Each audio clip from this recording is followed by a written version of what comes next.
Someone who knows a lot about the Kennedy family, written a book on it, as a matter of fact, Bobby Kennedy, by Chris Matthews. Good to see you, sir. Thank you very much. Author of the latest best-selling book, This Country, My Life in Politics and History. If Robert F. Kennedy's name was something other than Kennedy, his last name, would we even be talking about him? Probably not, but I hate to change the subject, but I will. And I think Joe Manchin's a bigger problem if he runs third party. If he picks up this appeal from the no labels crowd, he's going to hurt dramatically in places like Pennsylvania, where you have a lower black turnout in the recent mayoral election there, where he will be very strong in western Pennsylvania, especially maybe northern Pennsylvania as well.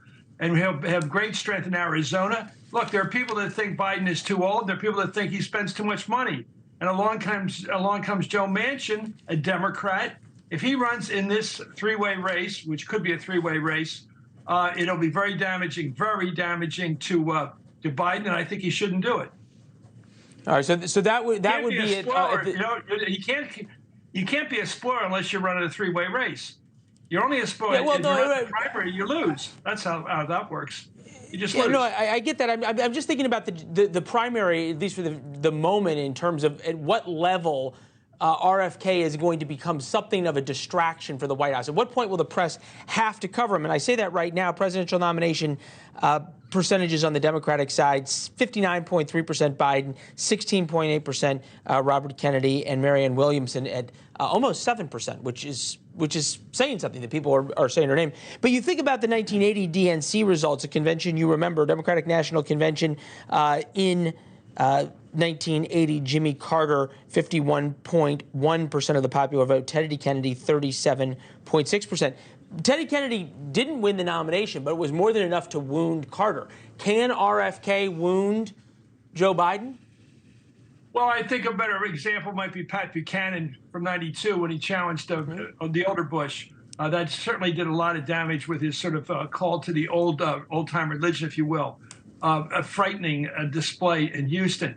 I don't know whether he can get off the anti-vax issue. I think that's how he'll be seen. He has a wonderful name. Most people do like Robert Kennedy as a memory. But I do think he's known as the anti-vaxxer. That means it's a battle between him and Tony Fauci.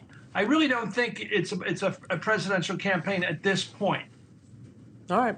George, I wanted to pick up on what Chris said about the anti-vax, the anti-vax, the anti-vax. That is one part of Robert Kennedy's identity. It seems to be the part, though, the media loves focusing on the most. Why? Because the media focuses these days, not without reason, on conspiracies, and that's a kind of cousin to a conspiracy theory. It's simple to understand because people have been through vaccination arguments and anxieties. But, Chris said a moment ago that Robert F. Kennedy Sr. has a good memory in the country. Killed 55 years ago. That means to have a memory of RFK, you have to have been 18 then, which means you're 73 today. That's the youngest person with a living memory of RFK. So the name itself, it seems to me, is negligible. The name RFK, but the name Kennedy among Democrats, Scott, still carries a lot of weight. And it's still royalty, if you will. But this RFK Kennedy, listen, millions of people have been saved. Their lives have been saved by this vaccination, and the empirical data supports that. And so I don't think he can get off being an anti-vaxxer, but then everything's not a conspiracy either. And if it is a conspiracy, there are not many takers on it, which is why he's an annoyance. He's not going to be a factor in this.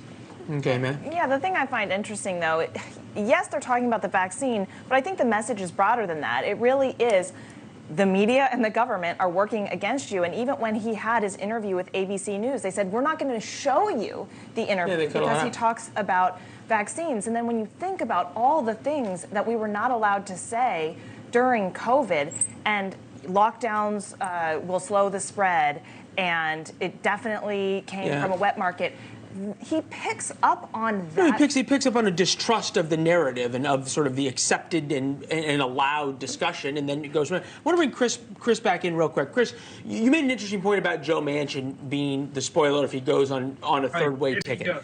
Thanks for watching. Go to newsnationnow.com to find NewsNation on your television provider.